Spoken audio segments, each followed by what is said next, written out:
बिस्मिल्लाहिर्रहमानिर्रहीम। इस वीडियो में हम बताएंगे कि एबॉर्शन के बाद इन्फेक्शन हो जाना।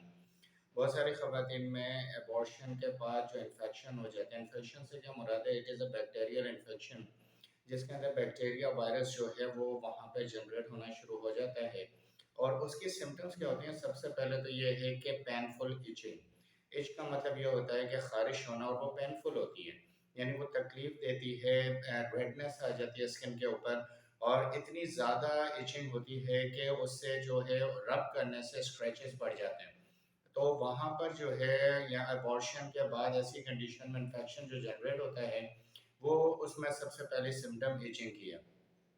सेकंड सिम्टम बर्निंग है, यानी कि इच विद बर्निंग, हम इसको मेडिकल टर्म में कहते हैं कि वो मखसूस जगह जो है वो बर्न करने लगती है, जलना शुरू हो जाती है, और इस तरह फील होता है कि जैसे उसके अंदर हीट जनरेट हो रही होती है। तो इस कंडीशन के अंदर जो है बहुत सारी हमारे पास ऑइंटमेंट भी और क्रीम्स भी इस्तेमाल कराई जाती हैं, लेकिन इसके अंदर होम्योपैथी की एक बेस्ट मेडिसिन है जो इसको क्योर करती है, और वो है दैट इज कॉल्ड पायरोजिनम। पायरोजिनम को आपने जो है वो 1 एम, यानी कि 1 एम पावर के अंदर इस्तेमाल करना है। पायरोजिनम 1 एम का इस्तेमाल आप किस तरीके से करेंगे कि अबॉर्शन के बाद, यानी कि with in the 2 to 3 days में आपने इसको 24 घंटों में दिन में एक दफ़ा इस्तेमाल करना है। इसका इस्तेमाल करने का तरीका ये है कि आपने half cup of boil water आपने ले लेना है, आधा कप या आधे कप से थोड़ा कम ले लीजिएगा।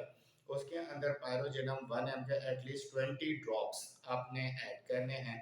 20 ड्रॉप्स ऐड करने हैं आपने, दिन में एक दफ़ा उसको यूज़ करना है। वो सुबह का वक्त भी हो सकता है, लेकिन बेस्ट टाइम ये है कि रात में सोने से पहले इसको इस्तेमाल किया जाए, ताकि उसके बाद कोई खाना पीना ना हो। तो पायरोजिनम को 1 एम आपने इस्तेमाल करना है दिन में एक दफ़ा, और फिर दूसरे दिन दोबारा उसी टाइम पर आपने दोबारा इसको इस्तेमाल करना है। 5 दिन तक आपने इसका रेगुलर यूज़ करना है। उसके बाद आपने इसको स्टॉप करना है अगले 5 दिन तक के लिए। इन 10 दिनों के अंदर आपको सिम्टम्स में बहुत ज़्यादा क्योर, यानी कि अफाका दिखाई देगा।